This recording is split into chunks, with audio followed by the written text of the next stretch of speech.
Hello, listener. You're listening to Who Are You? This is a Battlestar Galactica watchcast. That's reasonably well done, hosted by two former strangers, now friends, who've decided to dramatically pivot this show in hopes of filling the void that NPR is leaving. I'm Xhafer. And I'm Laura. And we're going to be talking about the Razor Webisodes today. Tell me, Xhafer, what is a webisode? Well, the Webisodes were created... Okay, we can drop the bit. It's like, how long are we going to do this? We're good. We hit a minute.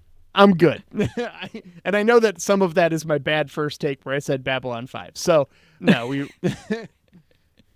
I was just going to make a new Decade Who This joke, but you went for like the smooth jazz. Mm-hmm. Our first time recording since your birthday. Happy birthday. Thank you. Thank you very much. Big 4-0. Big milestone. Yeah. Everyone was very nice to me. That's my favorite part. Yeah.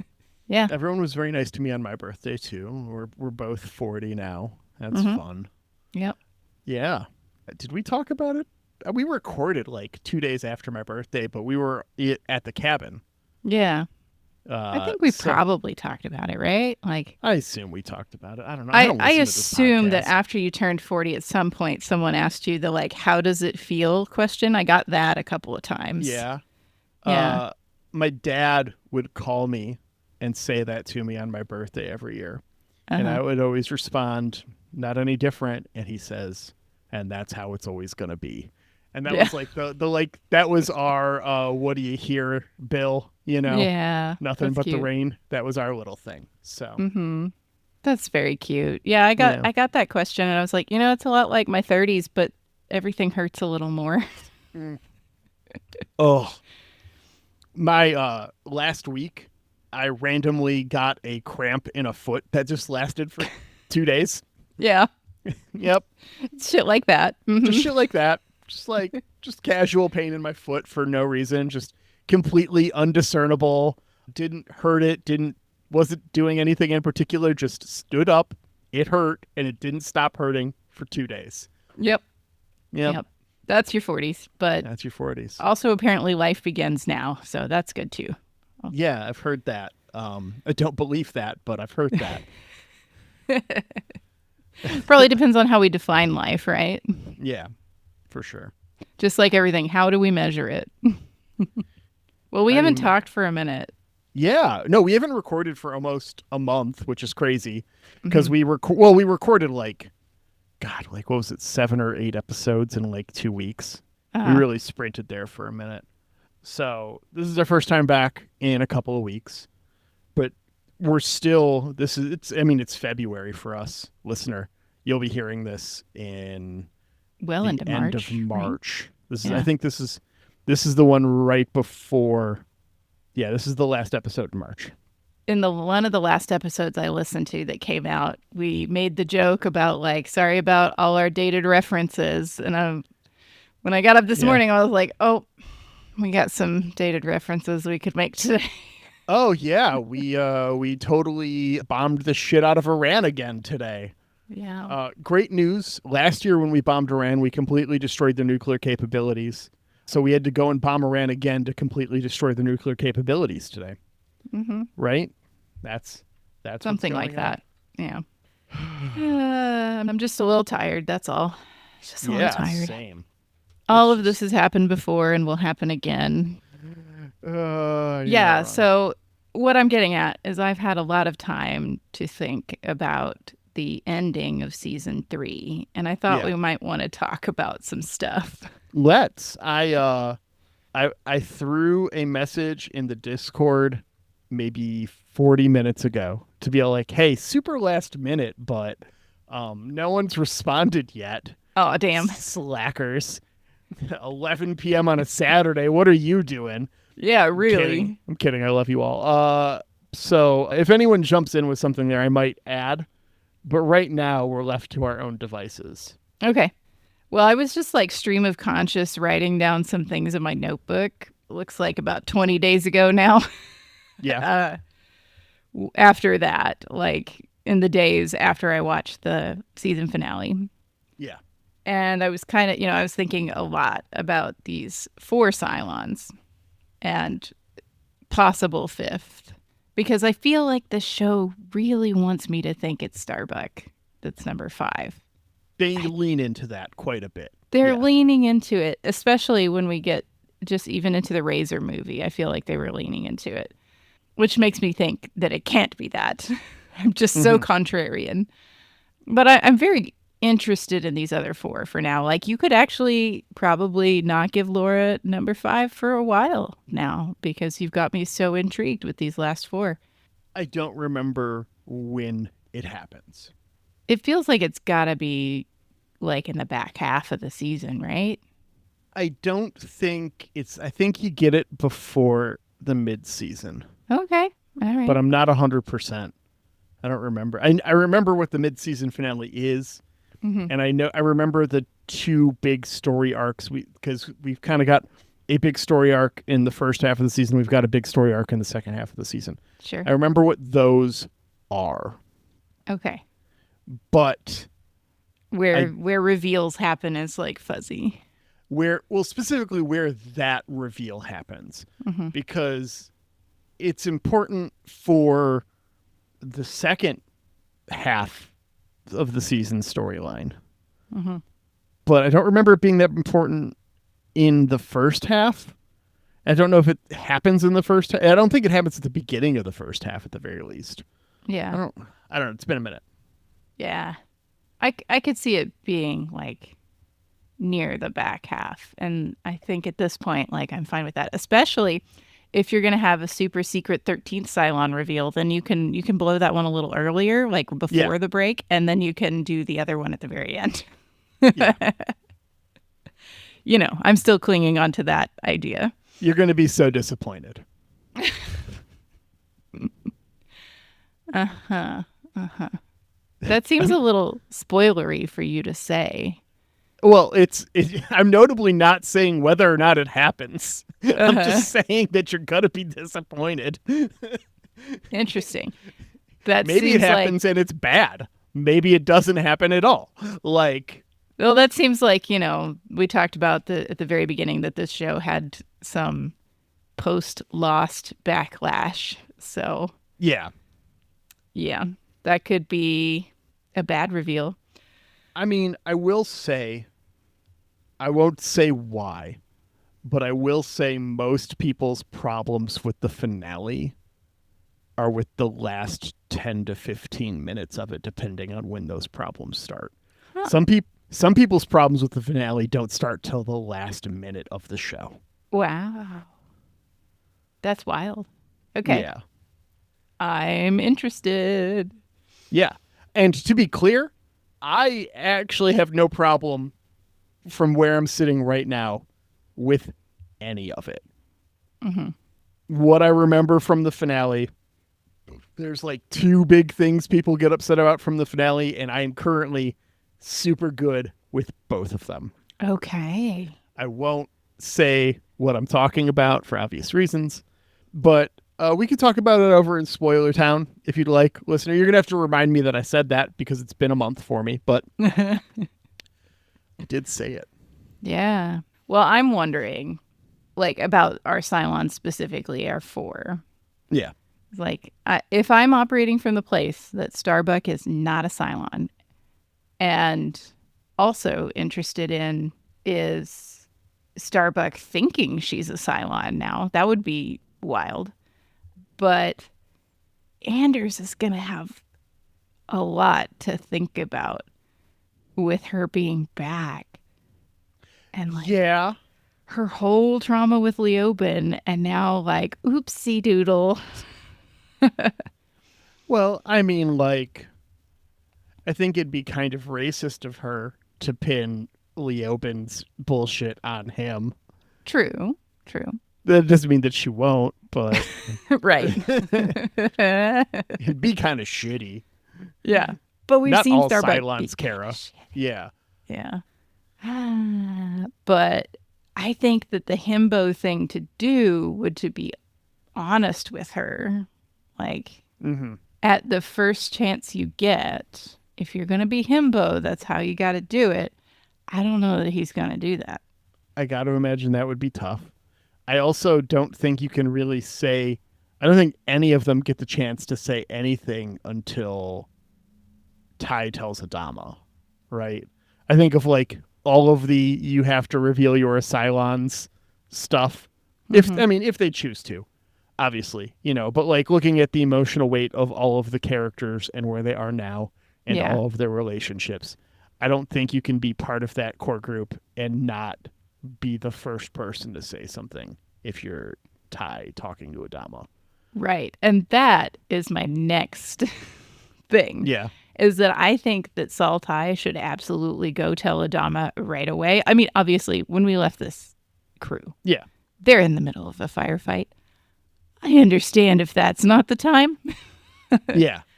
But I feel like Saul Ty needs to go tell Adama ASAP. Yeah.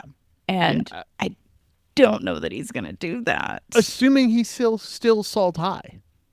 Like, he kind of alludes to still being Saul, but we get, like, 5 minutes tops with these characters, not even after they realize. It's like they realize and, they say it's like, oh, it's like a switch. They instantly know a bunch of stuff, right? They allude to, like, oh, wait, this kind of a thing. Like, so there's all of that. Yeah.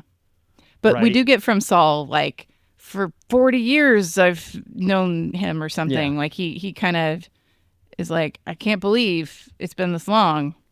Yeah. They've known each other a long time. Yeah. 30 some years they've been friends, which is a crazy timeline, but is it as crazy as we thought it was given these Razor Webisodes? Yeah. Does this feed in, knowing that some of this stuff happens when it does? Yeah. Because, okay, we know Razor Webisodes, obviously, young Adama. Yeah. But it seems like this is around the time he would have met Saul. I have a proposal there, by the way. Oh, okay. Adamolescent. Okay. Adamolescent. We only have to use it for this episode. Yeah. Yeah. Yeah. Well, we can reprise it in the next one a little bit. A little bit, yeah. Yeah. So, like, if they met each other around this time, like, it's been a minute. But I stand by, I think I said this at the end of the last episode. I think Tori is going to break bad. Yeah. I'm not sure the others are going to break bad. I feel like if Ty does not go tell Adama, what happens is that he's going to make a big mistake and fuck shit up really bad. And he's going to have to do, like, the redemptive act where he dies in the process. Okay. That could still happen even if he does tell Adama, to be honest. He does something that he thinks is going to be good. It turns out not to be good. It's a big fuck up. He's got to fix it and sacrifice himself. But as far as, like, Tyrell goes, I do not picture Callie being understanding at all. You so badly want to say something. For as bad as Starbuck could take it, if there's anyone who could take it worse, and to be fair, Starbuck is justified given her experiences. Callie's just racist. Yes. Yeah. So, yeah. Oh, yeah. I mean, Callie has bad stuff happen to her. It's not like Callie has an easy life. It's still, Callie still survives a genocide and everyone she knows is dead. Like, there's still stuff. Yeah. But the level of, like, personal interaction that Starbuck has with Leoben and, like, the torture and that abuse and how specialized and specific it is, it's not something Callie has experienced. Right. But she will immediately take it that way. Yes. Even though what they actually had, what Tyrell was experiencing was like a loving relationship, she's going to believe that it was all manipulation. 100%. Right from the start. No chance. It's going to be a problem. I was like, man, could she turn on her own child? Would she be like so horrified by this that she is disgusted by Nikki? I don't know. I said maybe. And then I wondered, should Tyrell go talk to Athena? I mean, that's like a really built-in kind of relationship thing there. Like, it's not the same as Boomer, but they definitely have a good relationship because of that. It feels like they do, at least. No one's going to understand it quite like Athena's going to understand. Ain't that the truth? But also it could be problematic because, like, again, Callie hates Athena. If even, like, she doesn't hate Athena, but she feels like Athena's maybe one of the good ones. You know, that phrase. One of the good also, ones. remember that the Cylons have proven to us that they're Final Five blind. So telling Athena not only is like for Tyrell, but also for Athena. And we don't know what's going to happen there. Yeah. What would Athena do when she knows? Well, we have one Cylon experience on the record of finding out who the Final Five are. And it's immediately hemorrhaging and dying. Yeah. So I could be just finding out that last one. It could have nothing to do with the other 4.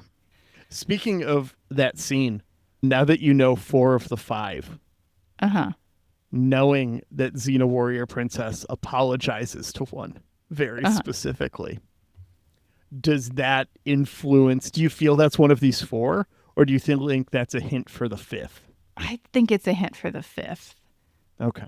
Because the only one I could see her apologizing to would be Saul, because I don't think she's really interacted. Well, she hasn't really interacted with any of the human characters outside of Gaius. And I'm just remembering back to the episode where she was introduced, where we did like the day in the life stuff. And I could have seen, I can't put my finger on it, but I could have seen her saying something like shitty to Saltai or painting him in a shitty light. Yeah. And she was messing around with the pilots, but that was before Anders was on the Anders ship. was not on. Yeah. Yeah. And Tori was not a going concern either yet. I don't think Billy was gone yet. No, Billy wasn't dead yet. We didn't have Tori. And then Tyrell, I don't know that she interacted with him at all. I feel like it's got to be a hint for the 5th. Okay. Yeah. And I feel like the only person she could be apologizing to would be Adama or Rosalind. I just do. If I had time to go back and rewatch some of her episodes, maybe I'd get a different idea, but just... Save it for when we're done. Yeah. If you want to go back and watch stuff, save it for when we're done. But also, I would recommend just listening to our podcast. That's true. That's true. So I also was wondering, was like these final 5, are they more sophisticated than the other models? Like they're different somehow. They're different somehow. Is there only one of each of them? Like they don't actually have duplicates? Maybe. Are they less sophisticated? Because like if Saltai really has been around this long as a model, like he wasn't a real person that got replaced. Yeah. Then like we have like kind of a consistent timeline on like people knowing Boomer, people knowing the Chief. They've got like, you were serving on this ship at this time, and we know people that knew you from that time. You know, like Adama's known Boomer for 3 years. Like we've got that kind of, and it's 3 years is they talk about that with Caprica 6 and Gaius. You know, we've got that kind of like synced in time frame for the significant 7 is what I've seen them called on the fandoms. That's fun. That's cute. Yeah. Where it's like 3 years before the genocide and the diaspora is really when they started to show up kind of casually, right? But Tyrell's history goes back farther too. Yeah. You know, Tyrell's got a long service record to get to where he's at. Tori, we don't really know about. Anders, presumably, Anders was a pro sports he's player. A pro sports player, presumably for more than 3. He's team captain. Usually that's a veteran player. So he's presumably been doing that for more than 3 years. We don't really know, but they do have this kind of time frame that is different, that is an appropriate thing for you to pick up on.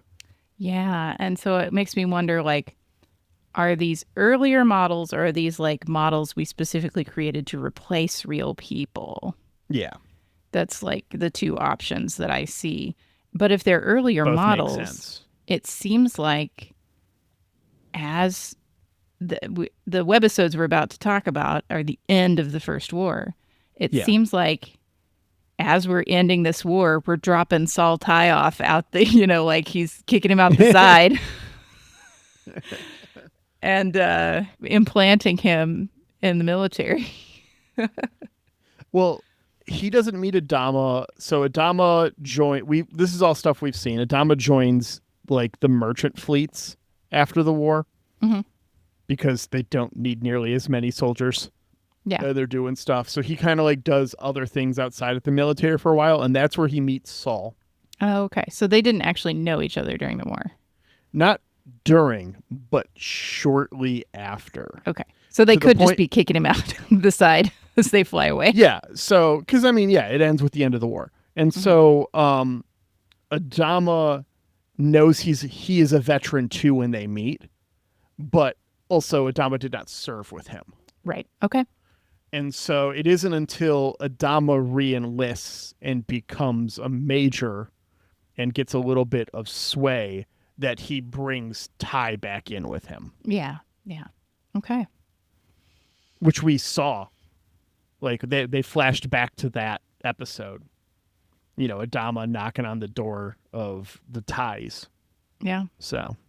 Well, I have like one other thing I wrote down, but maybe we should talk webisodes first because it dovetails with those really well. Okay. Yeah. So we open the previous webisodes were done as supplementary material when they had the new Capra cassettes built. They're like, hey, you're an AD here. You're directing this episode. You're doing this stuff. We've got these little things, these little vignettes. Go take these sets. Go take these actors and go do this stuff while we're doing these things for the webisodes. Yeah. And so they did that as a like promotional materials thing. There was also a bunch of stuff at the time. We talked about it last time with the webisodes being one of the core tenets of the writer's strike that happens in the middle of season 4 for us as we're watching this show. That's why season 4 and season 4.5 were like a year and a half apart, was because there was a writer's strike in there. And part of that was that writers didn't get paid for webisodes. That's just bonkers to me. So the first 2 webisodes we have are they're all very short, but the first 2 are notably shorter than the others. They've got a different director. They've got a different writer. They have actors that are not in the other ones. The only carry through is young Adama. The first 2 were filmed separately. Everything else was deleted scenes from Razor that were then added back into the extended cut, because when Razor aired, it was a 86 minute 2-part episode. Okay. Mm-hmm. That they did. And then they released it as a 90 some minute or 110 or whatever it is DVD that adds in like the 15 minutes of deleted scenes, this extended sequence that we have here. And then there's, I'm sure, a couple of other scenes added in here or there, but I don't know what those ones are off the top of my head. So the first 2 are the only specific episodes. The rest are all deleted scenes that are in the version of Razor that we're watching, because we've both done most of our notes at this point. So those are all cut. The rest are all cut scenes. You can tell from the special effects, the budget, they are clearly the webisodes after the first 2 are clearly more well done. Yeah. And not in terms of like the direction or the writing or anything. I'm not trying to naysay anyone, but just like in terms of like the budget and effects used. Yeah. I think the budget for the first 2 went entirely into the makeup in the second one. Yeah, exactly. Which is gnarly. It is a bit gnarly. And we were watching like an AI upscaled version which is like fine, I guess. But I was like, yikes, that's after the upscaling. Yeah. Yeah. So we open on day 4,571 of the first Cylon War. This is 12 years, 6 months, and 11 days. I was like, this is a lot of fucking years. This is a lot of fucking years. For this kind of a war? Yeah, right? Like, wars, I mean, a 12-year war. Not great. In an era with nukes is insane. Mm-hmm. And robots that are, like, attacking you. Yeah. That, like, don't sleep. Yeah. They just never stop. Yeah, it's just robots for 12 years. Fuck. Yeah. This is one of those times I kind of wish I had an idea of the scale of the colonies, like the size. Because it's like, when you have killing machines, literally, that can just mow you down. I guess they're not totally just mowing them down, but like a colony, like just a civilian encampment, sure, they could mow that down, right? For 12 years, how many people died? How many people did you have to begin with? A ton of people died. They talk about that. They talk about, in the pilot, they talk about, like, the survive. Like, I think they say, God, they put a number on it. I want to say it's like a third of all people died in the 12-year Cylon War. But when we see Caprica, it also looks still like very populated. Yes. So I think certain colonies bounce back more than others, or are hurt less than others. Sure. Yeah. But still, like, that's a lot of people that you had to have had. Yeah. So, I mean, like, if we're talking about the design and the structure and the 12 colonies, obviously you've got faster than light travel, right? They've found 12 inhabitable worlds, and they're all within a reasonable distance of each other, and they are all inhabited now. Yeah.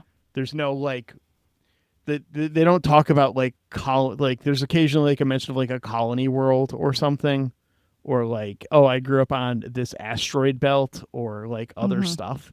But everyone almost exclusively is from one of the 12 colony worlds. Yeah. So 12 and a half years we've been at this, and it seems like Adolescent is very new at this. It seems like he hasn't fought yet from the discussion he's having with the lady in his bunk. He hasn't. This is his first mission. Yeah. He says that he was, worried he was going to miss the war. So, yeah, he's having some time with another pilot, J.C. McGavin. I had to get that from the credits. I IMDb'd her. This is Allison Warnica, who you might recognize as Shopper from season 3, episode 1 of Supernatural, or additional voices from the video game Skate. I mean, she's got a more successful actor career than me, but yeah, not many roles. The only kind of bigger role is voice acting. Yeah. So yeah, she tells him that don't worry about going out there. Like, your training's all going to kick in. It'll be super easy to shoot these robots. Yep. They're going to some ice ball, and it's the end of the war. And so they're, like, getting ready to go fly. And then we go to the next episode, and in it, JC not only has gone and flown, but is back before he can get to the hangar bay. Yeah. And is missing half of her face. Yep. Wow. Half of her face is gone.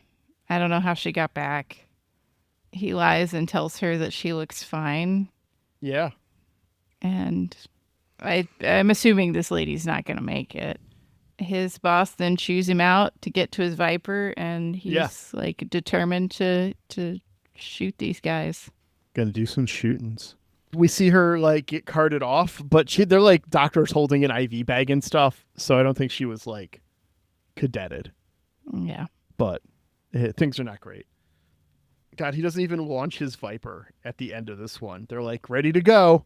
And he does a little like gruff, like clearly trying to get a little Edwards James Olmos voice Yes. going. He's really putting some stank on his dialogue to try to mimic Edward James Olmos. Yeah. And that's 2 episodes of the Webisodes done already, listener. Yep. These are 3 minutes, not counting anything else. And most of them have about a minute of footage shared between the one before it and the one after. Yeah. And so the next 5 webisodes are all the deleted scenes, right? Yeah. Yes. At least I saw them in my version. So I saw them in my version too. yeah. These things are going to get real wild real quick. Yeah, we see there's a big battle with Galactica and Columbia fighting some base stars. Columbia blows up. Yeah. And it's just like, I watch this and I'm like, I know why they released these on the internet instead of just stashing it away on a deleted scene. Because you don't spend this much money on special effects budget and not put it out there. Because this is really cool. It actually is really good. Yeah. We don't get multiple base stars, battle stars, huge space battle. This is very uncommon for Battlestar Galactica. Mm-hmm. It's very ragtaggy. And besides the scene in Razor that we'll talk about next week, where they're attacking the shipyards, is probably the most ships we see on a screen at any point in this show, at least for sure so far. Yeah, especially because, like most of the colonial fleet is gone. So just by nature don't have a lot of ships to show. So this is like your one chance. Like more ships. Yeah. We're going flashbacky far, so let's show it what it was like. And it's crazy. There's tons of Vipers and Raiders fighting. This is really cool. Really cool scene. I mean, it's terrifying, but it's really cool. Yeah, it's good. They did a good job. Adama chases some Raiders and gets hit. He ejects.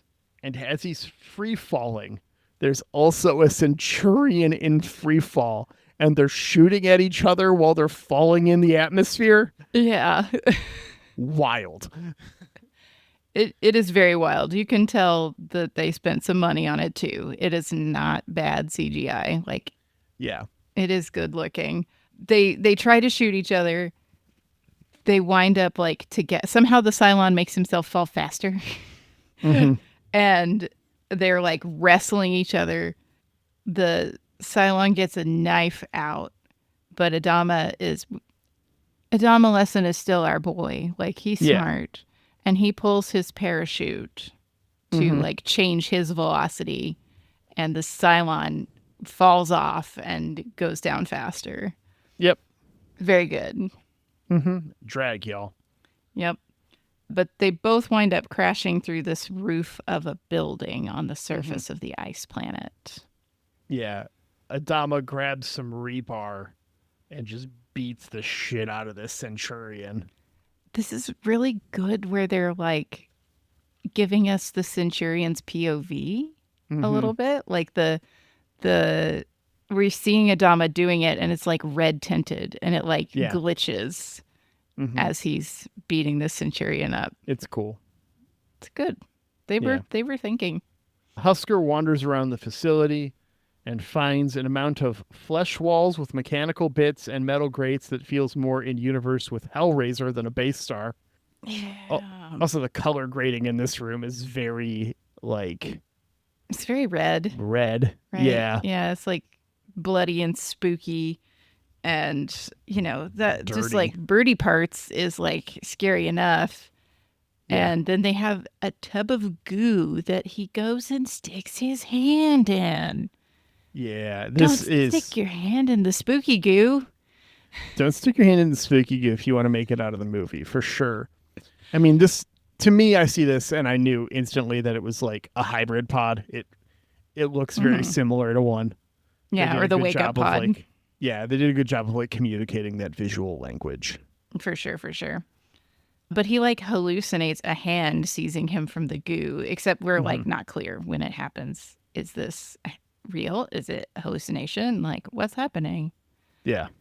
And he sees like the dying prisoners all around him and like hideous laughter. And then he hears a deep, spooky voice. Very deep, very spooky. All of this has happened before and will happen again. Ooh. They said the thing. They said the thing. But then Husker hears like somebody in the building knocking. Yeah, there's like some commotion coming through one of the doors, and we get this like spooky hand on the door to cut to the end of the episode and start the next one. And there's just like a guy in there. He's credited as Scared Man. Yeah, that sums up the character, doesn't it?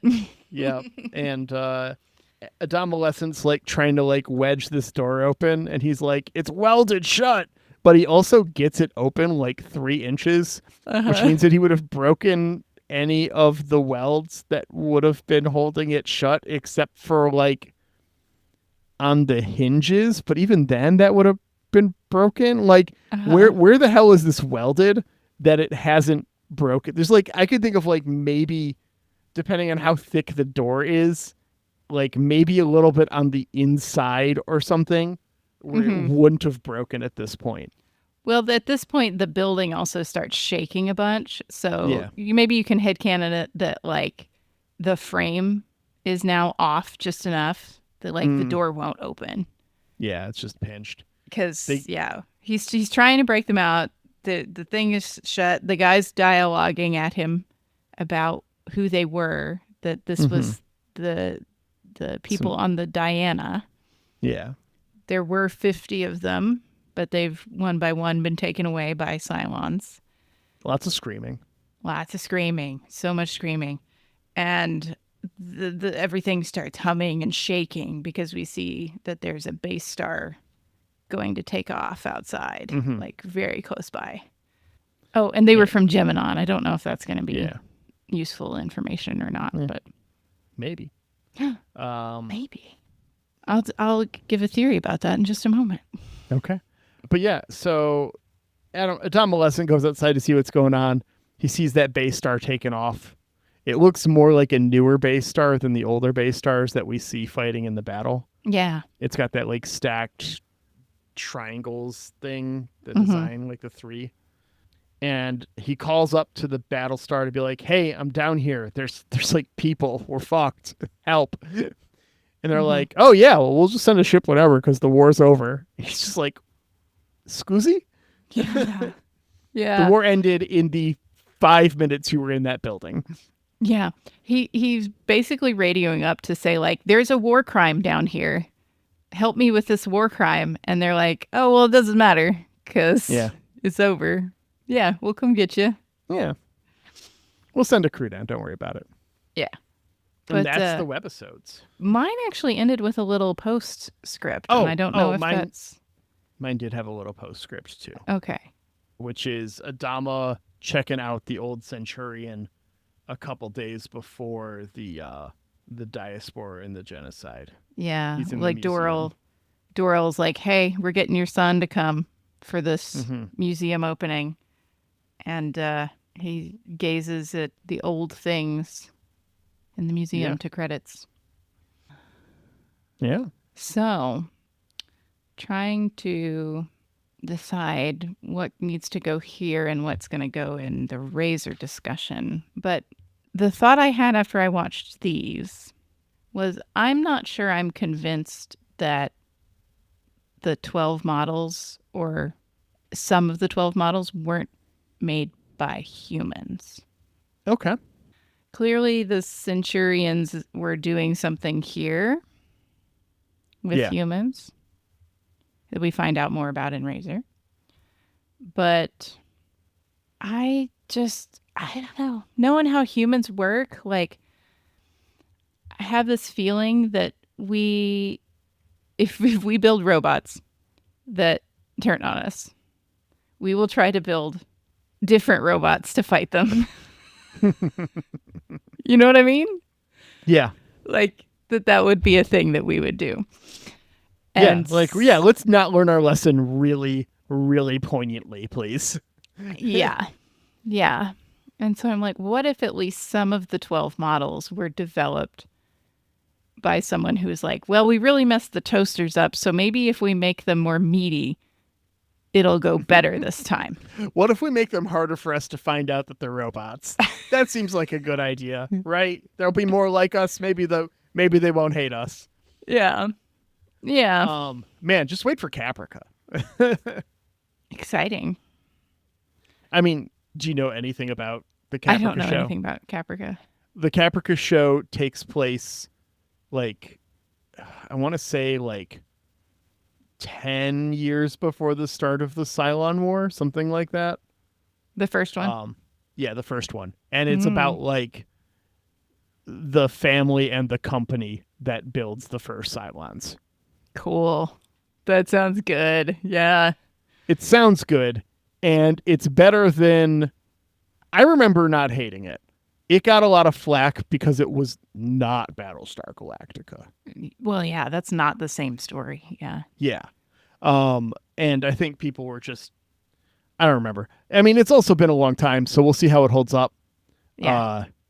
From my memory. The premise is like living in the world that we're living in today, Xhafer. To me, that premise, super solid. Yeah, I want to watch it. I'm really looking forward to rewatching Caprica.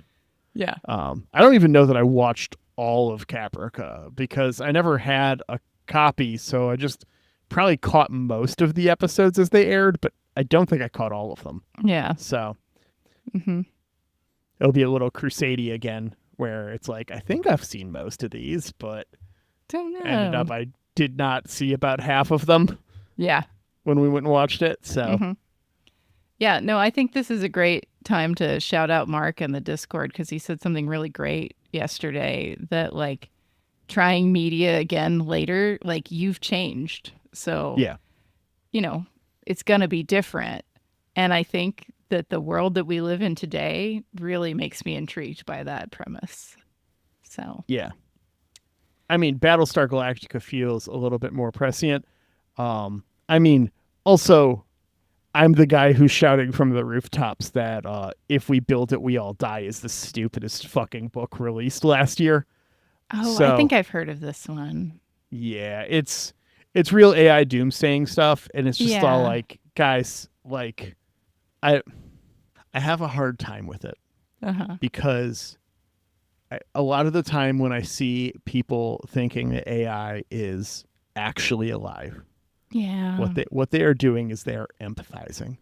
And as a general rule, I don't like discouraging people from empathizing. Sure, generally helpful. Generally a good thing.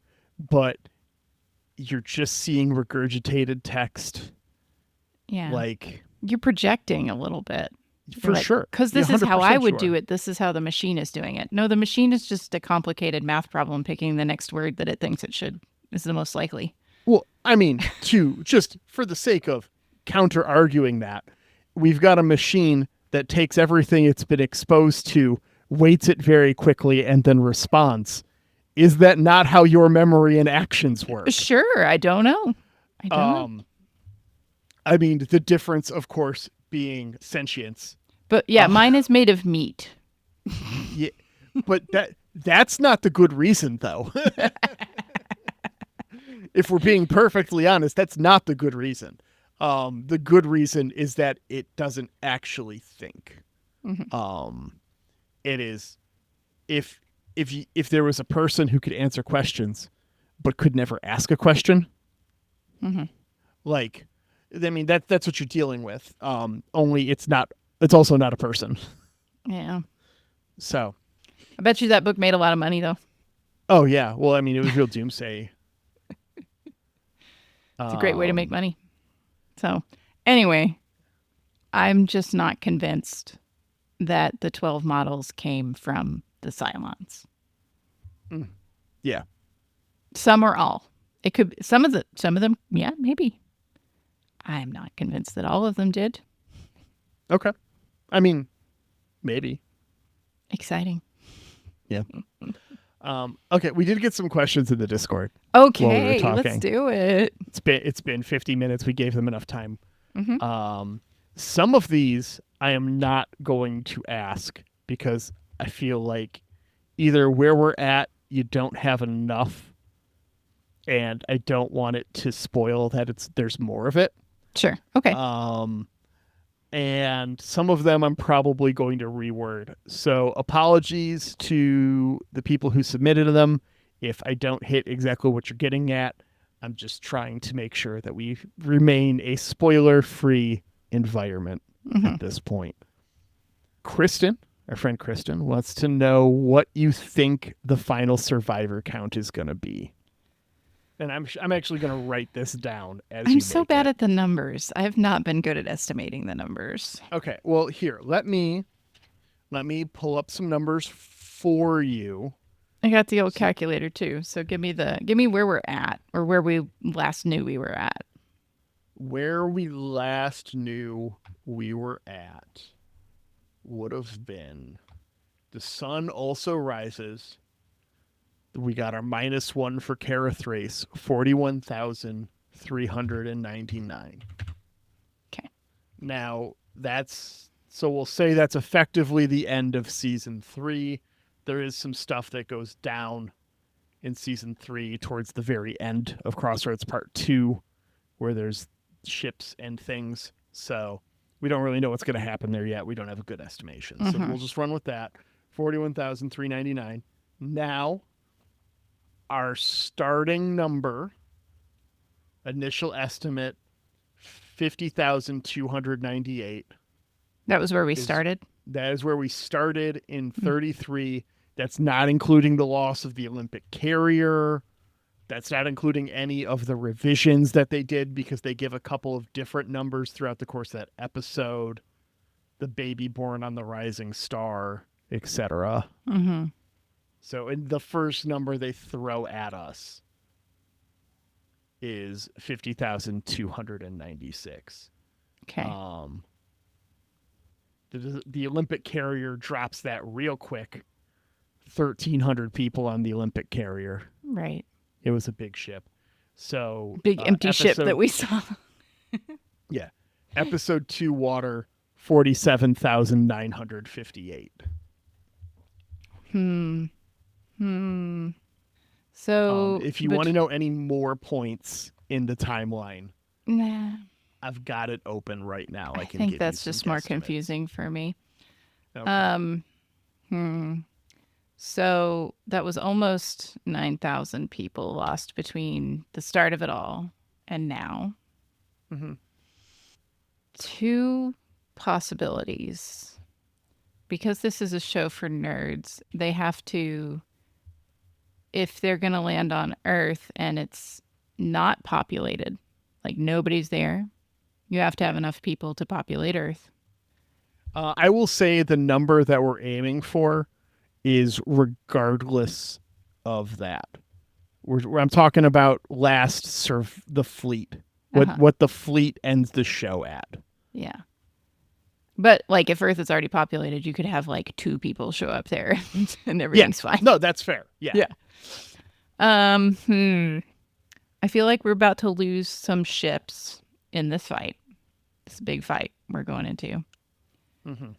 And I'm a little afraid that some weirdos are going to split off with Gaius Baltar or try to do a coup, and then we're going to lose more people. What would another 20% off be? 20% of 40,000 would be 8,000 people, give or take C's. Yeah, 30,000. That seems like a conservative estimate. I think they throw... God, in the first couple of episodes, the president asks about how many have to survive for them to be able to continue as a species. And I think the number she threw around was either 32 or 36,000. Yeah. I can't remember offhand, but I think it was 36,000 was the number that was discussed then. I feel like whenever that discussion happened, I was mad that it hadn't happened earlier. Yeah. Because I was like, the second you're like in this problem, you should be doing that math. 30,000 almost doesn't feel like enough to me. Like enough are gonna perish in a dramatic final season. But I feel like if that's the number she threw around, we've got to dip down below it or very close to it. Okay. So let's just say 30,000, ballpark it there. Okay. Let's see here.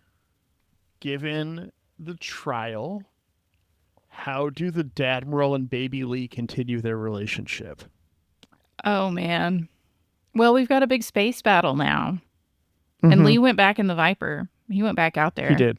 So, I don't know. Maybe some heroism in that is going to help. I don't think it'll fix it. But I'd be really surprised if it was just like, oh, yes, you did a heroism and it's all better now. But also, Daddy's favorite daughter is back. Yeah. So maybe that helps too, because he didn't actually lose his daughter. Yeah, great question. I'm curious too.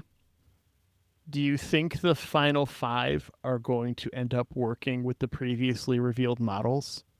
Do you think they're going to get together or not?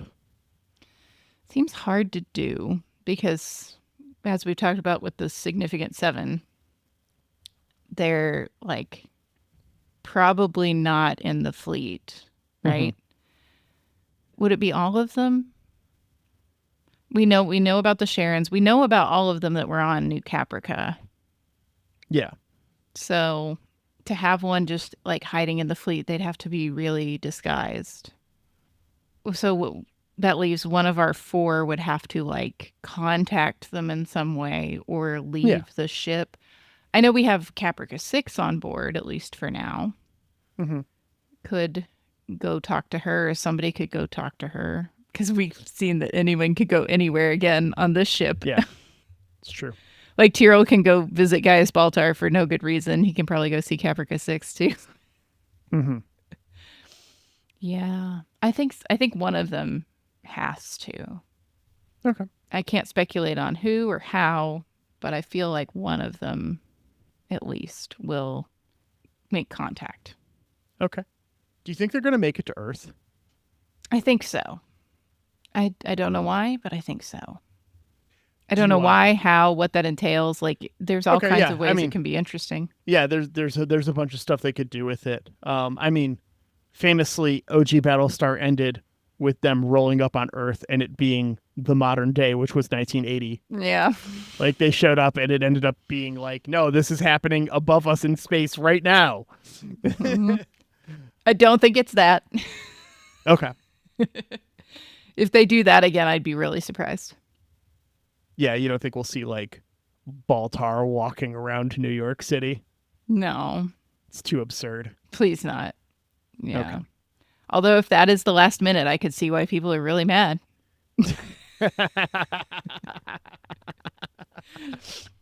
I would empathize. Yeah.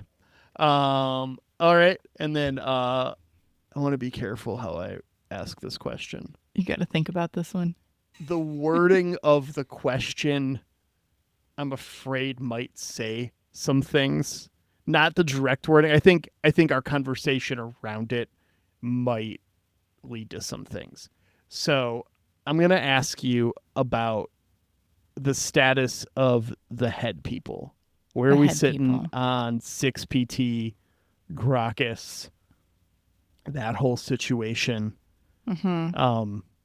It seems like it's been less prevalent in the back half of season 3 than it was seasons 1, 2, and the first half of season 3. I mean, it's still around. It's not like they're just like absent. But I feel like we've gotten less of it. I mean, Gaius being on the Cylon ship for a while also was kind of like taking that away. And also just like Gaius and 6PT currently existing in the same space for most of the season made it more difficult.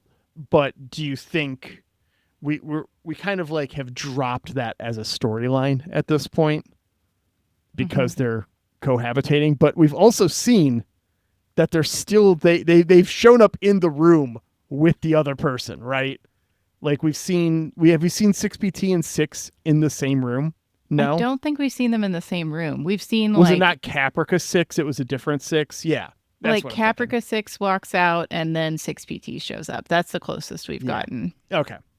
Do you think that that's going to be a thing? Do you think there's going to be more of that, less of that as these characters cohabitate?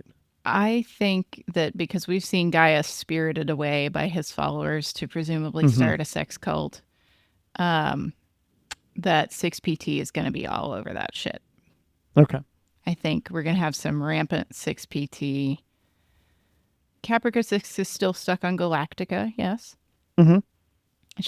Her last Gracchus interaction was taunting Sultai. I suspect Gracchus will still be around.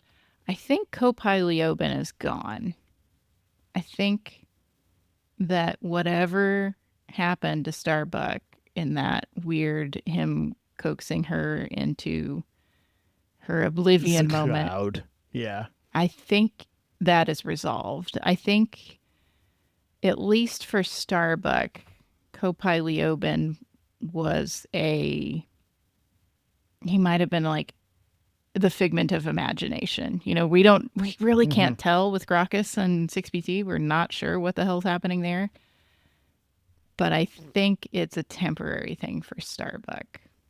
And we know Adama's head person only shows up once a year. So yeah, we'll see if we make it to another anniversary. That's how we would know. But yeah, I don't think we're done with the head people. Okay. I think they might get even more annoying. So we've got some stuff with Gaius and this little cult starting to pop up, right? Mm-hmm. They seem to think, you know, there's always been a little bit about religion in the show and the monotheist Cylons and the polytheistic colonialists. Given it's the last season, and knowing that Ron Moore also is responsible for all that stuff in DS9, you know, with him and Ira Stephen Beyer and the writers' room there, and the turn that show took into a spiritual its final season, and it looks like this is building something similar right now, outwardly. What do you think is going to happen with that in general? Not really just like the Gaius stuff, but do you think there's going to be anything bigger? I had a funny theory about Gaius, but it really is better for the next episode. Yeah? Yeah, because we need to discuss things that happen in Razor. Okay. In order to get to that theory. But I've said it so many times, I don't want Gaius to be God. Yeah, that'd be a bummer. And these people seem to really want that, actually. And that's bad. That's bad. You shouldn't want that. Get better. Do better. Well, we've successfully spent 5 times as much time as the Webisodes talking about the Webisodes and other things. Yeah, good for us. Right. I was like, this is going to be a 20-minute episode, and now it is almost midnight, and I need to go the fuck to sleep. But I reassured you. I was like, no, Xhafer, I have crazy thoughts. Crazy thoughts. You did? Look, I had a page and a half of notes on the Webisodes, and we talked about them in like 5 minutes. I was expecting 30 minutes of this stuff, not over 45, 50 now. Which is awesome. Good conversation for sure. But I think it's also time to just save everything else for next week. I think so too. We've put a pin on a couple things. Let's do it then. So we'll be back next week. We're watching the straight to DVD / Airdus 2 episode movie Razor with this absolutely thrilling description we get from IMDb. A 2-hour Battlestar Galactica special that tells the story of the Battlestar Pegasus several months prior to it finding Galactica. Yeah. That's part of that movie. That's part of that movie. It's Not much of that movie, but part of that movie. It's an important part of that movie. Yeah. That's true. Yeah. Cool. All right. Well, we'll be back next week to talk about that stuff. But before we're back next week, we got to say thank you this week to Jeremy Siegel. Hey, Jeremy. Bum, bum, bum, bum, bum, bum, bum, bum. Thanks so much for our theme music. And thanks to Angry Duck Time Machine on Instagram for the podcast artwork. Aaron. thanks so much for editing this podcast and making sure that we sound like coherent people having a conversation. Appreciate you, buddy. Yeah. And thanks, listeners, for popping into the Discord with some last-minute questions we got to think about. That was fun. We appreciate you so much. Thank you, Kristen and Faith, for jumping in there and sending us some questions. Appreciate you both. And we'll see you next week, Internet. Bye.